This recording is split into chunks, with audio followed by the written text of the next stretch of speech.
수없이 쏟아지는 기사와 광고, 전문가의 시선으로 흙뜯듯이 얇게 발라내서 생생하게 분석을 한번 해보도록 하겠습니다. 자, 이번 기사 신문 기사입니다. 이 턱관절 장애와 이갈이를 완화시킨다. 치과 보톡스가 그렇다는 거죠. 그런데 신중한 적용이 필요하다라고 기사가 나왔습니다. 그렇죠. 뭘 하든가 신중하게 해야 되는 건 맞습니다. 이게 신중한 적용이 필요하다라고 썼으면 현재 신중하지 않은 일들이 일어나고 있다는 얘기예요. 직접적으로 이건 잘못됐어요 라고 얘기 못하지만 이렇게 써놨습니다. 자, 뭐라고 나왔냐. 턱관절 장애와 이갈이 증상을 호소하는 환자가 증가하면서 이를 완화하기 위한 치료법으로 치과 보톡스가 주목받고 있다라고 되어 있습니다. 이 보톡스는 독이에요. 독. 보톨리눔 톡신이라고 써 있습니다. 이걸 근육에 놓으면 근육이 안 움직인대요. 그래서 가끔 TV 보면 저분 젊어 보이려고 보톡스 맞고 나왔나 보다. 근데 웃는데 눈썹이 안 움직여요. 여기가 안 올라가요. 이렇게 해서 근육이 좀 덜 움직이는 겁니다. 안 움직이는 거예요. 근데 이게 맹독이 아니고 이렇게 희석한 거기 때문에 타놓은 게 시간 지나면 원상태가 돼요.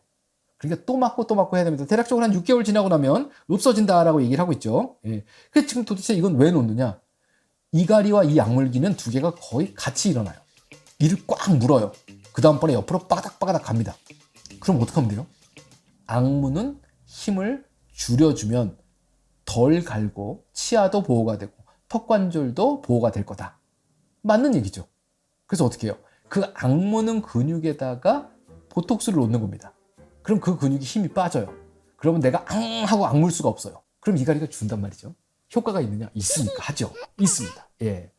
그래서 여기 설명이 써 있어요. 보톡스는 신경 신호를 차단해서 특정 근육의 움직임을 줄이는 역할을 한다. 그래서 씹는 근육인 저작근에 힘을 좀 뺀다는 얘기예요. 한편으로 보면 뭐가 있어요? 꽉 안 무니까 이가 보호가 되겠네. 다른 한편으로는요? 잘 안 씹히네 이런 생각이 들 수 있겠죠. 내가 꼭 물고 싶은데 꼭 물기가 어려워지는 거예요. 근육에 힘이 빠지니까. 그래서 가끔 밥 먹는데 별로 맛이 없어요 이런 얘기 하시는 분들도 있어요. 이걸 놓으면 금방 무는 힘이 좀 약해진답니다. 그리고 대략적으로 한 6개월 정도는 지속이 된대요. 그리고는 크게 부작용도 없어요. 근데 이제 뭐라고 써있느냐. 주사만으로 간단히 진행할 수 있어 비교적 부담이 적고 필요에 따라 반복적으로 시술을 받을 수도 있다. 그렇죠? 여기 넣어서 부족하면 그 안쪽에도 놓고 그렇게 놓을 수 있습니다. 하지만 일정 간격을 두고 신중하게 진행해야 되며 한꺼번에 무조건 막 여러 군데 놓지 말라는 얘기죠. 또 다른 거는요. 무분별한 반복 시술은 근육 위축이나 비대칭을 초래할 수도 있어서 전문의의 정확한 진단과 계획이 필수적이다 라고 되어 있습니다. 자, 이제 고민을 한번 해봐야 되는 건 이갈이와 이 약물기. 이게 제 채널의 영상에도 있습니다. 제일 중요한 게 뭐죠? 모든 치료에서 원인이 뭐냐를 찾는 거예요. 그렇죠? 그래야지 이걸 해소할 수 있는 거란 말이죠. 근데 지금 우리가 눈에 보이는 이갈이 약물기의 현상을 보고 이 현상만 줄이려고 보톡스를 놓으면 꽉 안 물 수는 있어요. 하지만 원인은 모르는 거죠, 우리가. 그죠? 마지막에 있는 증상만 완화시키는 거니까. 그래서 그 원인에 대한 것도 한번 고민해보면 좋겠다라는 생각도 듭니다. 어떤 게 있을까요? 스트레스가 제일 크답니다. 이가 잘 안 맞는 것도 원인이 될 수가 있고요. 턱관절의 위치가 이상한 것도 원인이 될 수가 있다라고 합니다.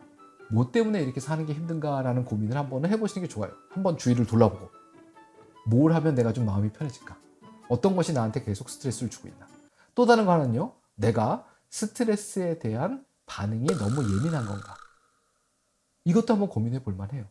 살면서 여러 가지 스트레스를 겪었던 사람은 이렇게 지나가도 뭐 이런 일이 있네 이런 거 많은 거죠. 그래서 제가 비근한 예를 드는 게 이런 것들입니다. 80평생을 어딘가 아주 작은 면소대지에서 농사 지으셨던 분. 이분을 모셔다가 강남역 앞에 버스 정류장에 앉혀놓으면 잘못하면 이틀 만에 건강 상태가 무지하게 악화될 수 있습니다. 물론 공기가 안 좋아서 그런 것도 있어요. 하지만 뭐가 있어요? 거기서는 하루에 사람을 2명이나 3명밖에 안 봤어요. 차는요 못 본 날도 있어요. 그렇죠. 많아봐야 왔다 갔다 오전에 한 대 오후에 한 대. 근데 여기는 차가 수천 대가 하루 왔다 갔다 합니다. 사람도 미친 듯이 왔다 갔다 해요. 이게 뭐예요? 전부 다 자극이라고 표현합니다. 이 자극에 대해서 내가 역치가 얼마나 되느냐에 따라서 받아들이는 내 몸의 반응이 달라지는 거예요. 넘어져서 무릎팍이 깨졌어요. 무릎팍이 깨졌네. 툭툭 털고 일어날 수도 있지만 무릎팍이 깨져서 엉엉 울면서 못 일어날 수도 있는 거예요. 똑같은 자극에 대해서 내가 얼마만큼 저항력이 있는가, 내가 그동안에 얼마만큼 굳세게 살아왔는가. 이거 한번 고민해 볼 수가 있습니다. 그렇죠. 안 그러면 아주 작은 자극에도 스트레스 때문에 이갈이나 이런 게 생길 수도 있는 거니까요. 그러니까 현재 상태에서 그냥 증상만 어떻게든 없애보자라고 하는 것보다는 원인이 뭔가에 대한 얘기들을 한번 찾아보는 게 좋겠다라는 생각도 듭니다. 보톡스는 효과가 있는 치료입니다. 꼭 필요하면 받으세요. 그런데 이게 1번은 아니라는 거예요. 1번은 원인이 뭔지 찾아보고, 두 번째는요, 이갈이 방지 장치 같은 걸 한번 껴보고, 그 다음에 근본적인 거는요, 치과적으로 봤을 때는 교정을 한다든가 턱관절에 관련된 치료를 받는다든가, 그렇죠. 그리고 보조적으로 보톡스를 쓸 수도 있겠다라는 겁니다. 충분히 도움되는 치료지만 여기도 나와 있습니다. 그렇죠. 예, 뭐라고요? 일시적인 개선 방안이므로 증상의 원인과 근본적인 문제를 정확히 파악한 후 적절한 치료 계획을 세우는 것이 무엇보다 중요하다고 조언했다.